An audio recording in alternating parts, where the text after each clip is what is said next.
कहाँ गुम हो गए थे राजीव जी? तरस रही थी आंखें राजीव जी को देखने के लिए। स्वदेशी की बात, जो नशा आपने मतलब चढ़ाया था, खास करके बोलूं, हर एक इंसान उस वक्त 92, अगर मैं गलती नहीं करता हूं तो 1992 से आपका अभियान शुरू हुआ था।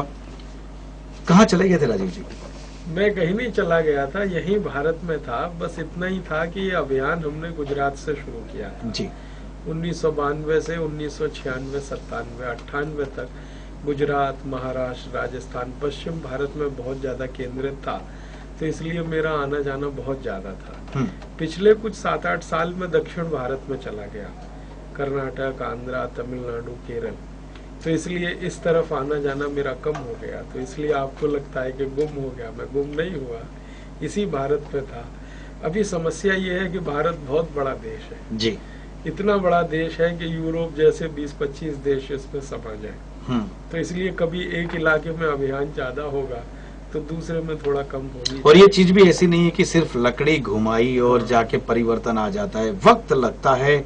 ग्राउंड नेटवर्क भी इतना बहुत जरूरी होती है, क्योंकि इतने सालों से जो कहीं ना कहीं स्तर जमा हुआ है, विदेशी अटैक, आक्रमण जो हुआ था, विदेशी चीजों का, विदेशी संस्कृति का, सडनली 1-2 सेकंड में तो चेंज नहीं हो सका, 1-2 वीक में भी चेंज नहीं हो सकता। क्या बेसिक फंडा, अगेन लोगों को मैं याद दिलाना चाहूंगा, दर्शक मित्रों, आपने बतावी दू कि खास કરીને અત્યારની जनरेशन છે, આ 17-18 યર્સના આ યુથને કદાચ ખ્યાલ નહીં હોય કે 92 to 96 જે પ્રમાણે અભિયાન ચલાવ્યું હતું તેની અંદર રાજીવજીએ બિલકુલ એક ક્રાંતિ કરી હતી અને ઘણા બધા લોકોએ એમનું વક્તવ્ય સાંભળ્યા બાદ અને લોજિકલ જેમણે આર્ગ્યુમેન્ટ કર્યા હતા તેના બાદ ઘણા બધા લોકોએ વિદેશી વસ્તુઓનો ત્યાગ કર્યો હતો। अगेन मैं बात पे आता हूँ कि क्या फंडामेंटल जो खास करके आपके जो आर्ग्यूमेंट्स थे क्या थे बेसिक? हमारा सबसे बड़ा आर्ग्यूमेंट ये है कि आजादी मिलने के बाद इस देश में अंग्रेजी, अंग्रेजियत और विदेशी के प्रति मोह क्यों होना चाहिए। आजादी के पहले हम अंग्रेजियत में फंसे हुए थे, ठीक है। आजादी के पहले हम मजबूर थे, अंग्रेजी सामान इस देश में ज्यादा बिकता था क्योंकि नीतियां इस तरह की बना रखी थी अंग्रेजों ने कि भारत में अंग्रेजी माल जो है वो टैक्स फ्री होगा और स्वदेशी माल पे टैक्स होगा, तो इसलिए ज्यादा अंग्रेजी माल बिकता था। तो सारे क्रांतिकारियों का एक सपना था कि आजादी जैसे ही मिलेगी तो ये अंग्रेजी माल मिलना तो बंद हो जाएगा, भारत में स्वदेशी की तरफ हम बढ़ेंगे। लेकिन आजादी मिलने के 62 साल के बाद भी हालत वही है। पहले एक ईस्ट इंडिया कंपनी का माल बिकता था, अभी 4500 विदेशी कंपनियों का माल बिक रहा है। तो इसलिए हमारा तो लॉजिक ये है कि भाई आजादी आई है तो उसको सही अर्थों में आजादी स्थापित होनी चाहिए और स्वदेशी की तरफ देश को बढ़ना चाहिए। तो हमारा ये मानना है कि फालतू में विदेशी सामान खरीद कर हम लाखों करोड़ रुपए अपना भेजते ही रहे विदेश को, जो अंग्रेजों के जमाने में जाता था आज भी वही जाए। मैं आपको कुछ आंकड़ों में बताऊं तो अंग्रेजों मुझे बिल्कुल वही रस है, क्योंकि राजीव दीक्षित जी के जो वक्तव्य चलता हो और आंकड़े नहीं आए तो कुछ कमियां लगेगी। बताइए। अंग्रेजों के जमाने में ईस्ट इंडिया कंपनी के ऑफिशियल फिगर्स है कि वो हर साल यहाँ से 70 करोड़ रुपए लेके जाते थे। ये रुपए में मैं बात कर रहा हूँ तब जब 300 गुने से ज्यादा रुपए में इन्फ्लेशन आ चुका है, तब से लेके आज तक। तो अगर वो इन्फ्लेशन को साथ में रखें तो मान लीजिए 21,000 करोड़ रुपए के आसपास वो लेके जाते थे साल में। अब आजादी के 62 साल के बाद करीब 2-2.25 लाख करोड़ रुपए बाहर जा रहे हैं। तो उल्टा हो गया मामला। आजादी के पहले हम ज्यादा स्वदेशी थे, आजादी के बाद ज्यादा विदेशी हो गए। तो हमको स्वदेशी की तरफ जाना है, ये हमारा सबसे बड़ा लॉजिक है कि अपना पैसा बाहर क्यों जाना चाहिए, और वो भी ऐसी चीज वस्तुओं को खरीदी करके जो हम बनाते हैं। राजीव जी, कई बार आपके ऊपर आक्षेप भी लगता है कि हिंदुस्तान की जो बड़ी कंपनी है, खास करके इंडियन कंपनीज है, उनके एजेंट है राजीव दीक्षित। अगर ये आरोप लगता है तो मुझे तो बहुत खुशी है, क्योंकि हिंदुस्तानी कंपनियों की अगर वकालत मैं नहीं करूंगा तो कौन करेगा। चलो बहुत अच्छे।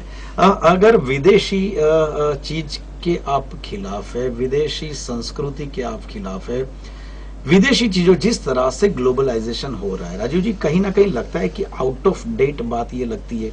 स्वदेशी चीजों का जो भी उपभोक्ता है वो स्वदेशी चीजों का इस्तेमाल करे, लेकिन जिस तरह से ग्लोबलाइजेशन हुआ है, एक कंट्री दूसरे कंट्री को मदद भी कर रहा है, कहीं ना कहीं टेक्नोलॉजी का ट्रांसफर भी होता है, हिंदुस्तान की टेक्नोलॉजी बाहर जाती है, बाहर की टेक्नोलॉजी यहाँ आती है। क्या आपको लगता है कि ये बेसिक फंडामेंटल कहीं गलती है? एक जमाने में ये लॉजिक सही था, जिस तरह से आज ग्लोबलाइजेशन इतनी मतलब इतना बड़ा ब्रॉड वे में अगर फैल रहा है, उस वक्त कहीं ना कहीं हमको ये बिल्कुल ये हमारी जो टिपिकल डिमांड है सिर्फ स्वदेशी, उसमें कहीं कॉम्प्रोमाइज करना चाहिए? Do you feel that? नहीं, मेरा ऐसा मानना है कि ग्लोबलाइजेशन के समय में भी स्वदेशी की बहुत जरूरत है। मैं आपको एक ताजा उदाहरण देता हूँ। अमेरिका की अर्थव्यवस्था पूरी तरह से ध्वस्त हो चुकी है इसी ग्लोबलाइजेशन के कारण, और यूरोप की अर्थव्यवस्था भी ध्वस्त हो चुकी है। यूरोप और अमेरिका में इतना बड़ा रिसेशन है जो 1930 के बाद कभी आया नहीं। अब तो वो रिसेशन ही नहीं है, वो डिप्रेशन में कन्वर्ट हो गया है। अब अमेरिका में जानते हैं क्या हो रहा है? स्वदेशी की बात हो रही है। बराक ओबामा जो राष्ट्रपति चुनकर आए हैं अमेरिका में, वो तो स्वदेशी के नारे पे चुन के आए हैं। उनका नारा पता है क्या है? Be American buy American. Europe के देशों में ये नारा चल पड़ा है, be French and buy French. France में चल रहा है, be German and buy German Germany में चल रहा है। डच लोग अपना इसी तरह का स्वदेशीकरण का काम कर रहे हैं। तो दुनिया के जो देश जो पहले ग्लोबलाइजेशन में चैंपियन माने जाते थे, अब उनको स्वदेशी की तरफ आना पड़ रहा है, क्योंकि उनकी अर्थव्यवस्था खत्म हो चुकी है। हम ये गलती ना करें ग्लोबलाइजेशन में अपनी अर्थव्यवस्था को खत्म करने का। और मेरा ये मानना है कि अगर अमेरिका में बी अमेरिकन बाई अमेरिकन चल रहा है, तो भारत में क्यों नहीं चलना चाहिए बी इंडियन बाई इंडियन? क्योंकि हमारी अर्थव्यवस्था भी धीरे धीरे ध्वस्त होने की तरफ बढ़ जाएगी अगर हम इस ग्लोबलाइजेशन को रोकेंगे नहीं, इसको चेक नहीं करेंगे। ग्लोबलाइजेशन को रोकने की बात करें, लेकिन यहाँ मैं आपके वाणी प्रवाह को थोड़ा रोक रहा हूँ क्योंकि वक्त हो गया है ब्रेक का। दर्शक मित्रों, बात करीશું राजीव दीक्षित साथ, परंतु एक नानका विराम बाद।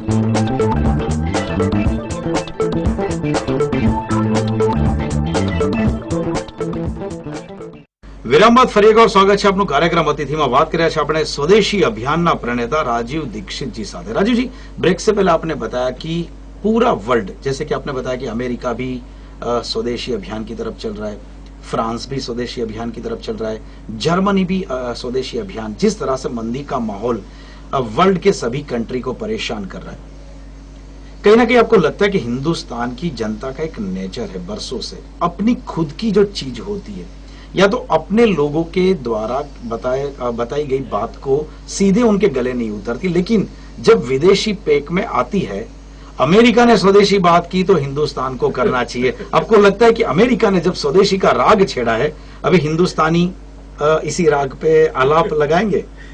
मुझे ये कहते हुए अफसोस है कि भारत में कई बार ऐसा होता है, क्योंकि राजीव जी की बात मानी नहीं मानी, लेकिन ओबामा ने कहा तो अभी माननी पड़ेगी। अभी नहीं, मैं आपको एक गंभीर बात कहना चाहता हूँ कि जैसे ही बराक ओबामा ने स्वदेशी की बात कहना शुरू किया और पूरी अर्थव्यवस्था का इंटरनलाइजेशन करने की बात की, स्वदेशीकरण, हमारे देश के प्लानिंग कमीशन के डिप्टी चेयरमैन ने कहना शुरू कर दिया, मोंटेक सिंह अहलूवालिया ने। मोंटेक सिंह अहलूवालिया ने अभी थोड़े दिन पहले स्टेटमेंट किया, जो हमारे यहाँ प्लानिंग कमीशन में डिप्टी चेयरमैन है, कि भारत को भी अब स्वदेशी के रास्ते पे ही चलना पड़ेगा। और ये वही व्यक्ति है जिनके बारे में मैं आपसे बताऊं, 1991 में इन्होंने कहा था कि राजीव दीक्षित जैसे लोग गद्दार हैं जो स्वदेशी की बात करते हैं। अच्छा, उनका स्टेटमेंट बदल गया? हाँ। अब 1991 में मोंटेक सिंह अहलूवालिया ग्लोबलाइजेशन के बहुत बड़े चैंपियन थे इस देश में। अब 2009 में कह रहे हैं कि भारत को भी स्वदेशी के रास्ते पे चलना पड़ेगा। इतना बड़ा परिवर्तन इनमें कैसे आ गया? वो बड़ा कारण है बराक ओबामा। वो जो आप कह रहे हैं ना, जब विदेश में होता है तो यहाँ भी लोगों की थोड़े से दिमाग बदलते हैं, तो ये एक कारण है। ये शायद हमारे देश में पढ़े लिखे वर्ग का एक बड़ा खराब। लेकिन राजीव जी, जिस तरह से आक्रमण रहा है, क्या लगता है कि दिस इज